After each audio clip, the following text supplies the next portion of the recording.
Hi everyone, welcome back to my channel. അപ്പോൾ ഇന്നത്തെ video എന്ന് പറഞ്ഞു കഴിഞ്ഞാൽ പെരുന്നാളിൻ്റെ തലേന്നത്തെ വിശേഷങ്ങളുമാണ് ഈ ഒരു വ്ളോഗ് എന്ന് പറയുന്നത്. 2 ദിവസത്തെ മുഴുവൻ വിശേഷങ്ങളും ഞാനിതിൽ ഇൻക്ലൂഡ് ചെയ്തിട്ടുണ്ട്. എല്ലാവരും സ്കിപ്പ് ചെയ്യാണ്ട് തന്നെ കണ്ട് സപ്പോർട്ട് ചെയ്യുക. ഇത് പെരുന്നാളിന് ഇടാനുള്ള സ്കാർഫാണ്, എൻ്റെ ഷോള്. അത് നൂൺ ഹിജാബ് എന്ന് പറഞ്ഞ ഇൻസ്റ്റാഗ്രാം പേജിൽ നിന്നാണ് ഞാൻ ഓർഡർ ചെയ്തിട്ടുണ്ടായത്. അടിപൊളിയാണ്. ഞാൻ ജേഴ്സി ഹിജാബ് ഫസ്റ്റ് ടൈമാണ് ട്രൈ ചെയ്യുന്നത്. എനിക്ക് ഇഷ്ടമായിട്ടുണ്ടായിന്. നല്ല ക്വാളിറ്റി മെറ്റീരിയലും അടിപൊളി തട്ടും. ആ ഒരു പ്രൈസിന് വേർത്തായിട്ടുള്ള ഒരു സാധനം ഉണ്ടായിന്.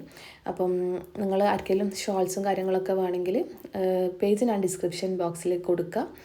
നിങ്ങൾ ചെക്ക് ചെയ്ത് നോക്കിയിട്ട് പർച്ചേസ് ചെയ്തോട്ടോ. അപ്പം അത് കഴിഞ്ഞ് നമ്മൾ കിച്ചണിലേക്ക് വന്നിട്ടുണ്ട്. നമ്മൾ നോമ്പുണ്ട്, എല്ലാവർക്കും സുന്നത്ത് നോമ്പുണ്ട്. അപ്പം നോമ്പിനുള്ള കടികൾ ഉണ്ടാക്കണം. ബത്തക്ക ജ്യൂസ് അടിക്കാൻ വിചാരിച്ചു. പിന്നെ ഈസി ആയിട്ടുള്ളൊരു സ്നാക്സ് എന്ന് പറഞ്ഞാൽ നമ്മൾ മുട്ട പുഴുങ്ങി പൊരിക്കലാണ്. അതാണ് എല്ലാ ദിവസവും ഞാൻ അധികം ഉണ്ടാക്കുക. ഈസി സ്നാക്സ് വേണമെന്ന് വിചാരിക്കുമ്പോൾ ഞാൻ അതാണ് ഉണ്ടാക്കുക. എന്നാൽ അത് ഫില്ലിംഗ് ആണ്. നമുക്കതൊന്ന് കഴിച്ച് കഴിഞ്ഞാൽ ഭയങ്കര ഫില്ലിംഗ് ആണ്. പിന്നെ പെട്ടെന്ന് ഉണ്ടാക്കാനും പറ്റും, എഗ് ആയതുകൊണ്ട്. അങ്ങനെ അതുണ്ടാക്കാൻ വിചാരിച്ചു. പിന്നെ രാത്രിക്കേക്ക് ഫുഡിന് പാസ്ത ഉണ്ടാക്കാൻ വിചാരിച്ചു, വൈറ്റ് സോസ് പാസ്ത. അതിൻ്റെ റെസിപ്പിയൊക്കെ എല്ലാവർക്കും അറിയുന്നതായിരിക്കും. റെസിപ്പി വീഡിയോ ആയിട്ട് ഞാൻ ഇതിലൊന്നിലും സ്പെഷ്യലായിട്ട് എടുത്ത് കാണിക്കുന്നില്ല കേട്ടോ. ഞാൻ ഉണ്ടാക്കിയ കാര്യങ്ങളൊക്കെ ഇങ്ങനെ പെട്ടെന്ന് പറഞ്ഞു പോകുന്നുള്ളൂ. പിന്നെ ചിക്കൻ, നമ്മൾ പാസ്തയ്ക്ക് വേണ്ടിയിട്ടുള്ള ചിക്കനും കാര്യങ്ങളൊക്കെ റെഡിയാക്കിയിട്ട് പെട്ടെന്ന് തന്നെ വൈറ്റ് സോസ് പാസ്ത ഒരു ഭാഗത്ത് റെഡിയാക്കി. പിന്നെ എഗ്ഗ് പൊരിക്കുന്നത് എല്ലാവർക്കും അറിയായിരിക്കും. ഉപ്പും മുളക് പൊടിയും മഞ്ഞൾപ്പൊടിയും കൂടെ മിക്സ് ചെയ്തിട്ട് മാരിനേറ്റ് ചെയ്തിട്ട് നമ്മൾ ഫ്രൈ ചെയ്യാൻ വേണ്ടത്. പിന്നെ ഓയിൽ അത്യാവശ്യം ഒഴിക്കണം, ആവശ്യത്തിന് ഓയിൽ ഒഴിക്കണം. തിരെ ഓയിൽ കുറഞ്ഞു പോയിനാലും നമ്മൾ ഈ എഗ്ഗ് ബേസ്റ്റ് ആവും. പിന്നെ കുറച്ച് കറിവേപ്പില ഇട്ട് കൊടുക്കുന്നുണ്ട്. ഉണ്ടായതുകൊണ്ട് അങ്ങനെ ഇട്ട് കൊടുത്ത് എപ്പോഴും ഇട്ട് കൊടുക്കലൊന്നുമില്ല. പിന്നെ എന്താ, നമ്മൾ എഗ്ഗ് ബേസ്റ്റാകുന്ന പേടിയില്ല ആൾക്കാർ അങ്ങനെ ചെയ്യേണ്ടതെന്ന് വെച്ച് കഴിഞ്ഞാൽ മീഡിയം ഫ്ലെയിമിൽ ഒന്ന് കുക്ക് ചെയ്യാം. എന്നിട്ട് നമ്മൾ മറിച്ചിടാൻ പോകുന്ന പൊത്തി വെക്കുക. ഒരു കാര്യം എന്ന് വെച്ചാൽ പൊത്തി വെക്കുക. അത് ബേസ്റ്റായി തെറിച്ച് നമ്മൾ കയ്യിലേക്ക് വരാണ്ടിരിക്കാൻ വേണ്ടിയിട്ട് മീഡിയം ഫ്ലെയിമിൽ മാത്രം കുക്ക് ചെയ്യുക. ഹൈ ഫ്ലെയിമിൽ കുക്ക് ചെയ്യരുത്. ആവശ്യത്തിന് ഓയിൽ എന്തായാലും ഒഴിച്ചു കൊടുക്കുകയും വേണം. ഓയിൽ കുറഞ്ഞു കഴിഞ്ഞാലും ബേസ്റ്റ് ആവും. പിന്നെ അത് അടച്ചു വെച്ചിട്ട് കുക്ക് ചെയ്തുകൊണ്ട് നിന്നിട്ട് പിന്നെ ഏറ്റവും ലോ ഫ്ലെയിമിൽ വെച്ചിട്ട് അല്ലെങ്കിൽ ഓഫാക്കിയിട്ടിട്ട് ഒരു 2-3 സെക്കൻഡ് കഴിഞ്ഞിട്ട് വേണം നമ്മളത് ഓപ്പൺ ചെയ്തിട്ട് മറിച്ചിട്ട് കൊടുക്കാൻ. മറിച്ചിട്ട് കൊടുക്കുന്ന സമയത്ത് ഹൈ ഫ്ലെയിമിലാണ് ഉള്ളതെങ്കിൽ അത് ബേസ്റ്റ് ആവും. അപ്പോൾ മറിച്ചിട്ട് കൊടുക്കുമ്പോൾ എപ്പോഴും ലോ ഫ്ലെയിമിലേക്ക് മാറ്റി അല്ലെങ്കിൽ ഒന്ന് ഓഫ്. പണ്ടൊക്കെ ഞാനൊന്ന് ഗ്യാസ് ഓഫ് ചെയ്ത് കുറച്ചൊന്ന് ചൂട് പോയി എന്ന് കണ്ടിട്ടാണ് മറിച്ചിട്ട് കൊടുക്കുക. എന്നിട്ട് വീണ്ടും ഗ്യാസ് ഓൺ ചെയ്യുക. അതായത് ഇത് അത്രയും ബേസ്റ്റാന്ന് പേടിച്ചിട്ട്. ഇപ്പം എക്സ്പേർട്ടായി അതിൽ. എന്നാലും ഇടയ്ക്ക് ബേസ്റ്റാന്ന് സൗണ്ട് കേൾക്കുന്നുണ്ടാവും. പക്ഷെ ഞാൻ അടുത്തുണ്ടാവലില്ല ഭാഗ്യത്തിന്. ഈ എഗ്ഗ് പൊരിക്കുന്നത് എപ്പോഴും അങ്ങനെ ഒരു റിസ്ക്കുള്ള ഫാക്ടറാണല്ലോ, അതുകൊണ്ട്. പിന്നെ ഞാൻ കുറച്ച് സാൻഡ്വിച്ച് ഉണ്ടാക്കി എടുത്തിട്ടുണ്ടായിന്. ബോയിൽഡ് എഗ്സ് വെച്ച് തന്നെ ക്രീം ചീസും സോസും അങ്ങനെയൊക്കെ വെച്ചിട്ട്. പിന്നെ നമ്മൾ പാസ്ത ഉണ്ടാക്കി. എല്ലാം കൂടി ആകുമ്പോഴത്തേക്കും തന്നെ കറക്റ്റ് ടൈം ബാങ്ക് കൊടുത്തിട്ടുണ്ടായിന്. പിന്നെ നിസ്കാരമൊക്കെ കഴിഞ്ഞ് വന്നിട്ടാണ് നമ്മൾ പുഡിങ് റെഡിയാക്കുന്നത്. ഡെസേർട്ടായിട്ട് ഞാൻ ഈ ഒരു വിപ്പിംഗ് ക്രീം വെച്ചിട്ടുള്ള പുഡിങ് റെഡിയാക്കുന്നത്. ഓൾറെഡി ഇതിൻ്റെ റെസിപ്പി ഞാൻ അപ്ലോഡ് ചെയ്തതാണ്. അത് നിങ്ങൾ കാണാത്തവരുണ്ടെങ്കിൽ ഒന്ന് കണ്ടു നോക്കണേ. പിന്നെ റെസിപ്പി ആയിട്ടൊന്നും ഞാനിതിൽ കാണിക്കുന്നില്ല. റസ്ക് വെച്ചിട്ടുള്ള ഒരു പുഡിങ്ങാണ്. അങ്ങനെ വിപ്പിംഗ് ക്രീം കിട്ടാൻ ലേറ്റായി പോയിട്ടുണ്ടായിന്. അതുകൊണ്ടാണ് പിന്നെ രാത്രിക്കേക്ക് ഈ പണി രാത്രിക്കേക്ക് ഷിഫ്റ്റ് ആയത്. അല്ലെങ്കിൽ ഞാൻ ഉച്ചക്ക് റെഡിയാക്കി വെക്കണം എന്ന് വിചാരിച്ചിട്ടുണ്ടായിരുന്നു. പിന്നെന്താ, കോഫിയും ചോക്ലേറ്റൊക്കെ വെച്ചിട്ടാണ് നമ്മൾ ഈ ഒരു പുഡിങ് റെഡിയാക്കുന്നത്. വോയിസ് ഓവർ ഇത്രയും ലെങ്തി ആയിട്ടുള്ള വീഡിയോക്ക് ഞാൻ ആദ്യമായിട്ട് വോയിസ് ഓവർ കൊടുക്കുന്നത്. അതുകൊണ്ട് ജസ്റ്റ് ചെറിയൊരു ഇതുണ്ടാവുമല്ലോ ഫസ്റ്റ് ടൈം കൊടുക്കുമ്പോൾ. ആ ഒരു ഇതുണ്ട്, എല്ലാവരും ക്ഷമിക്കണം. പിന്നെ നമ്മളെ പുഡിങ്ങൊക്കെ റെഡിയാക്കിയ പിന്നെ ഈ ഒരു പുഡിങ്ങിൻ്റെ നമ്മളെ മിൽക്ക് മെയ്ഡ് ഇത് തുറക്കുമ്പോൾ ഇങ്ങനെ തുണി കൂട്ടിയിട്ട് വിൽക്കട്ടെ. എനിക്ക് ഭയങ്കര പേടിയാണ് ഈ ഒരു സാധനം എന്ന് വെച്ചാൽ. കത്തി പോലെ മൂർച്ചുള്ള സാധനം. അപ്പോൾ കൈ മുറിനൊക്കെ ഒന്ന് പേടിച്ചിട്ട് ഞാനതിങ്ങനെ വലിക്കുമ്പം അതിൻ്റെ പവറിലാ മറ്റേ വന്ന് കൈ കൊണ്ടിട്ടുണ്ടെങ്കിലോ എന്നെല്ലാം വിചാരിച്ച് പേടിച്ചിട്ട് തുണിയൊക്കെ കൂട്ടിയിട്ടാണ് ഇതാക്കുക. ഓരോ എന്താ പറയുക, എൻ്റെ ഒരു ഉസ്പ്. പിന്നെ നമ്മൾ പുഡിങ്ങൊക്കെ റെഡി ആയിട്ടുണ്ട്. 2 ട്രേ ആണ് എൻ്റെ അടുത്തുള്ളത്. അത് കൂടാണ്ട് 2 പ്ലാസ്റ്റിക് ബോക്സിലായിട്ടും 2 അങ്ങനെ ടോട്ടൽ 4 സെറ്റ് ഞാൻ ഉണ്ടാക്കി വെച്ചിട്ടുണ്ട്. അതൊക്കെ കഴിഞ്ഞതിന് ശേഷം നമ്മൾ പാസ്ത കഴിച്ച് പിന്നെ അപ്പോഴത്തേക്കും മോൾക്ക് ഉറങ്ങാൻ തുടങ്ങിയിട്ടുണ്ടായിന്. പിന്നെ 2 കേക്കും അങ്ങനെ അഡ്ജസ്റ്റ് ആക്കി മൈലാഞ്ചൊക്കെ ഇട്ട് കൊടുത്ത്. കുറച്ച് ഉറക്കപ്പിച്ചിലുള്ള ആൾ കുറച്ച് ബുദ്ധിമുട്ടി ഇട്ട് കൊടുക്കാൻ വേണ്ടിയിട്ട്. അത് രാവിലെ ഇട്ട് കൊടുക്കാറ്റ് കുറേ വഴക്കും കിട്ടി ഉമ്മാമ്മേൻ്റെ അടുത്തുനിന്ന്. രാവിലെ ഇട്ട് കൊടുത്താൽ പോരെയെന്ന് എനിക്ക് ഓർമ്മ ഉണ്ടായിട്ടുണ്ടായില്ല. എല്ലാ പണിയും ലാസ്റ്റ് രാത്രിക്ക് തന്നെയായി. പിന്നെ അന്നേരത്തേക്കും ഉപ്പ കുറച്ച് സവാളൊക്കെ കട്ട് ചെയ്ത് തക്കാളിയില്ല സവാള കട്ട് ചെയ്ത് തന്നിട്ടുണ്ടായിന്. ഞാൻ മെഹന്തിയെല്ലാം ഇട്ട് കൊടുത്തിട്ട് വരുമ്പോഴത്തേക്കും പാത്രങ്ങളൊക്കെ കഴുകി വെച്ച് അങ്ങനെയൊക്കെ അവർ ഹെൽപ്പ് ചെയ്ത്. പിന്നെ ഞാൻ വന്നതിൻ്റെ ബാക്കി എൻ്റെ മെയിൻ കലാപരിപാടികൾ, കുക്കിങ്ങൊക്കെ ഞാനാണ് മെയിൻ. അപ്പോൾ മട്ടൺ ഇങ്ങനെ ഉപ്പ് പുരട്ടി വെക്കണം. ഉപ്പ് നമ്മൾ ആദ്യം പുരട്ടി വെച്ച് കഴിഞ്ഞാൽ എന്താ അത് ഉപ്പ് കുടിച്ചു കഴിഞ്ഞാൽ എന്ത് മാംസാഹാരമായാലും മത്സ്യ ആഹാരമായാലും ഉപ്പ് ആദ്യമേ പെരക്കി വെച്ച് കഴിഞ്ഞാൽ ടേസ്റ്റ് കൂടുന്നുള്ളത് എൻ്റെ ഉമ്മാമാൻ്റെ ടിപ്സാണ്. അപ്പോൾ അത് ഉള്ളതാണ്. അതുകൊണ്ട് മട്ടൻ കുറച്ച് ഉപ്പൊക്കെ പുരട്ടി വെച്ചിട്ട് ഞാൻ തുടക്കാൻ പോയി. മൊത്തം താഴെ ഒന്ന് തുടച്ച് വൃത്തിയാക്കി വന്നിട്ട് നമ്മൾ മട്ടൺ എന്താക്കുക മസാല കുക്കറിലാക്കി റെഡിയാക്കി വെച്ചിട്ട് കയറാൻ വിചാരിച്ച്. പിന്നെ കുറച്ച് ഓണിയൻ ഫ്രൈ ചെയ്തിട്ട് എടുത്ത് വെക്കുക വിചാരിച്ചു. അത് വേവുന്ന സമയം ഉണ്ടല്ലോ. അപ്പോൾ മട്ടൺ വേവുന്ന സമയത്ത് ഓണിയൻ ഫ്രൈ ചെയ്ത് അതും സെറ്റാക്കി വെച്ച് പിന്നെ ഇത് ഉള്ളി തക്കാളി വെളുത്തുള്ളി ഇഞ്ചി പേസ്റ്റൊക്കെ ചിക്കൻ ബിരിയാണിയും ആക്കാനുണ്ട്. എനിക്ക് 2 ടൈപ്പ് ഓഫ് ബിരിയാണി ഞാൻ ഉണ്ടാക്കുക. അപ്പോൾ ചിക്കൻ ബിരിയാണിക്കുള്ള സാധനങ്ങളൊക്കെ കട്ട് ചെയ്താക്കിയിട്ട് അതും ഫ്രിഡ്ജിൽ കയറ്റി എല്ലാം റെഡിയായി മൊത്തം കിച്ചണും ക്ലീൻ ചെയ്ത് കയറുമ്പോഴത്തേക്കും ഇതാ 1 മണി കഴിഞ്ഞിട്ടുണ്ട്. 1:10. അങ്ങനെ മൊത്തം കിച്ചണൊക്കെ സെറ്റാക്കി ക്ലീൻ ചെയ്ത് അടിച്ച് വാരി തുടച്ചെല്ലാം കഴിഞ്ഞ് 1 മണിക്ക് കയറി മെഹന്തിയെല്ലാം ഇട്ട് കഴിയുമ്പോഴത്തേക്കും 2 മണി കേട്ടോ. അപ്പോൾ ഗുഡ് നൈറ്റ്. അങ്ങനെ നമ്മൾ കാത്തിരുന്ന പെരുന്നാൾ ദിവസം എത്തിയിട്ടുണ്ട്.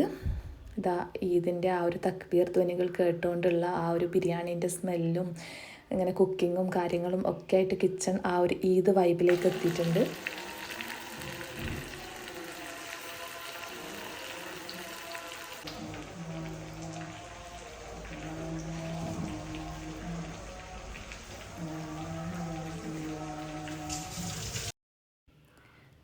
പിന്നെ നമ്മൾ എൻ്റെ കിച്ചണിലേക്ക് വല്ലപ്പോയ സൺലൈറ്റ് വരില്ലേ, ആ വന്നതിന് എനിക്ക് ഭയങ്കര ഹാപ്പിനെസ്സാണ്. രാവിലെ തന്നെ ഇങ്ങനെ രാവിലത്തെ സൂര്യരശ്മികൾ എൻ്റെ കിച്ചണിലെ തൊട്ടുണർത്തുമ്പോൾ എന്നൊക്കെ പറഞ്ഞ ആ ഒരു സംഭവം ഭയങ്കര ഒരു പോസിറ്റീവ് വൈബാണ്. എനിക്ക് ഭയങ്കര ഇഷ്ടം.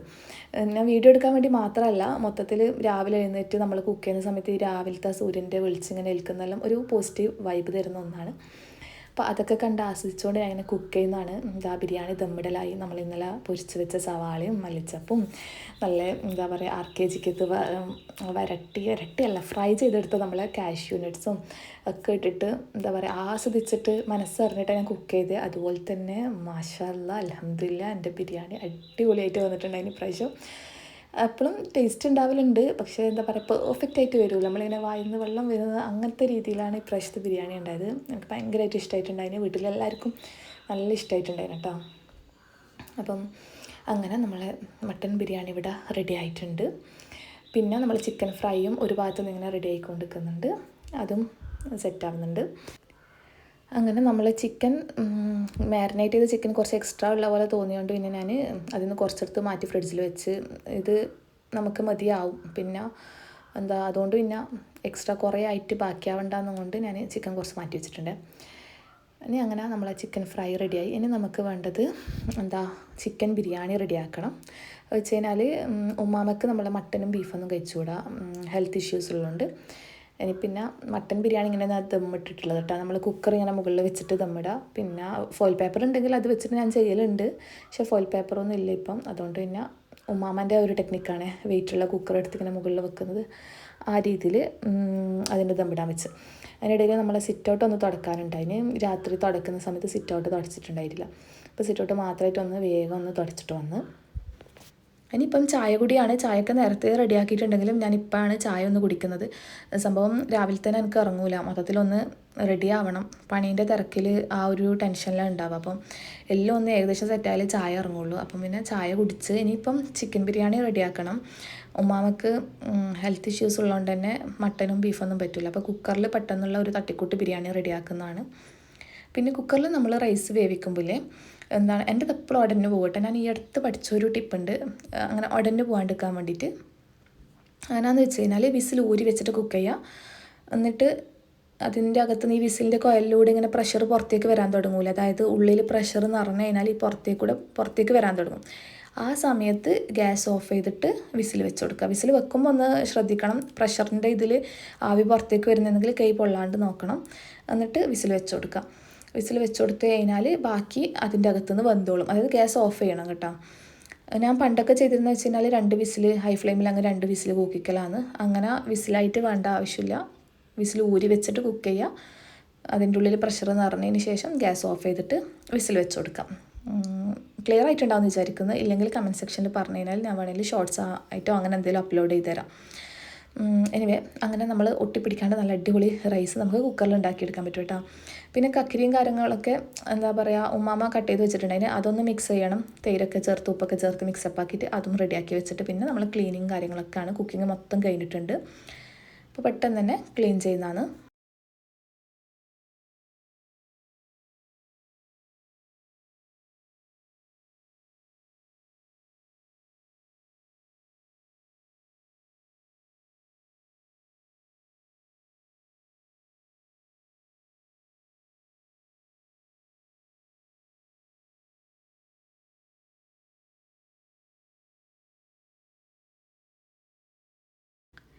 ഇനി നമുക്ക് പുഡിങ്ങൊക്കെ വിളമ്പി കൊടുക്കാനുള്ള പാത്രങ്ങളും അതിൻ്റെ സ്പൂണും കാര്യങ്ങളൊക്കെ അറേഞ്ച് ചെയ്ത് വെക്കുക. ഇതുപോലൊരു തുണിയിൽ ഇങ്ങനെ വെച്ചിട്ടാണ് ഞാൻ അറേഞ്ച് ചെയ്ത് വെക്കൽ.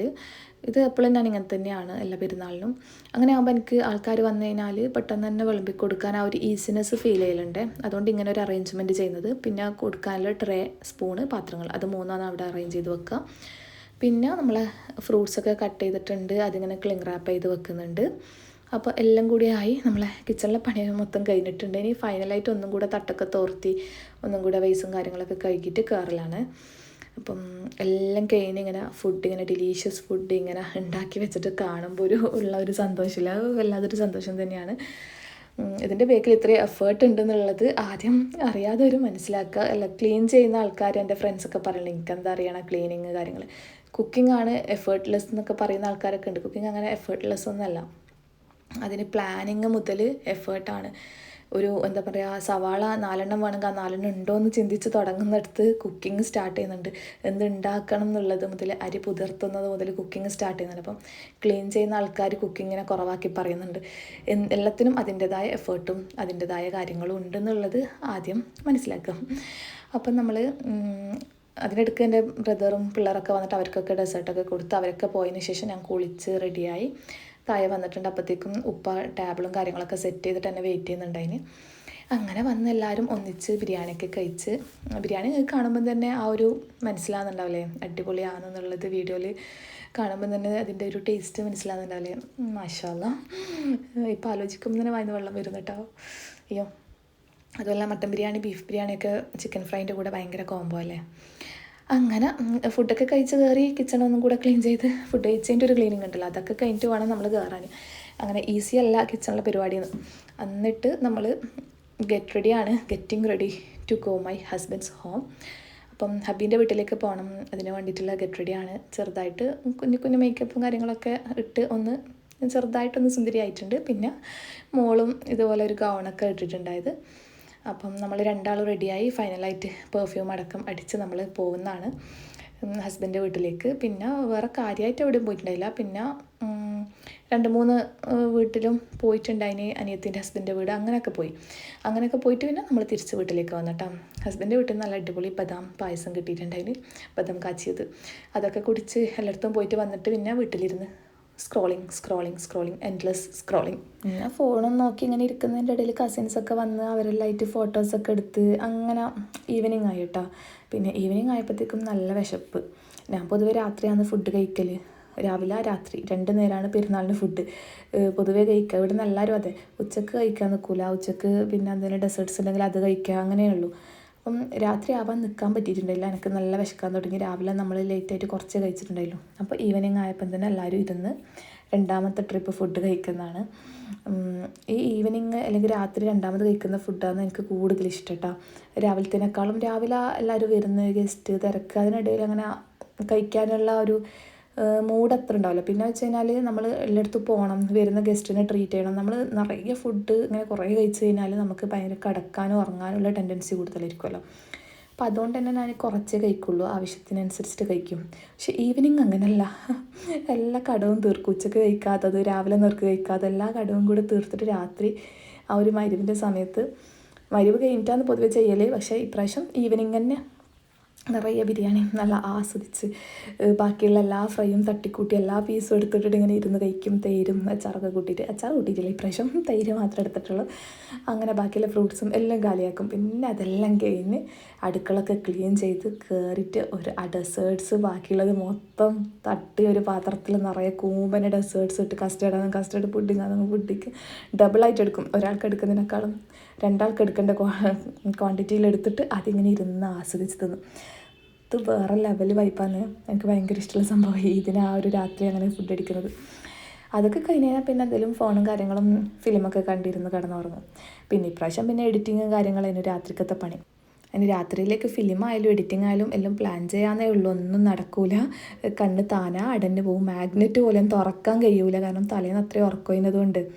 പിന്നെ കിടന്നുറങ്ങും, അത്ര തന്നെ.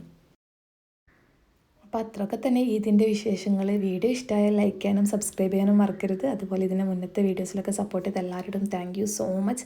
ന്യൂ സബ്സ്ക്രൈബേഴ്സിനോട് താങ്ക് യു സോ മച്ച്. എന്താ പറയുക, ഭയങ്കര സന്തോഷമായി. കുറേ ന്യൂ സബ്സ്ക്രൈബേഴ്സിനെ കിട്ടിയിട്ടുണ്ട്. അതുപോലെ കഴിഞ്ഞ പുഡിങ്ങിലൊക്കെ നല്ല വ്യൂസും കാര്യങ്ങളൊക്കെ കിട്ടിയിട്ടുണ്ട്. നിങ്ങളൊക്കെ എല്ലാവരും ഷെയർ ചെയ്തിട്ടുണ്ടെന്ന് എനിക്കറിയാം. Thank you so much.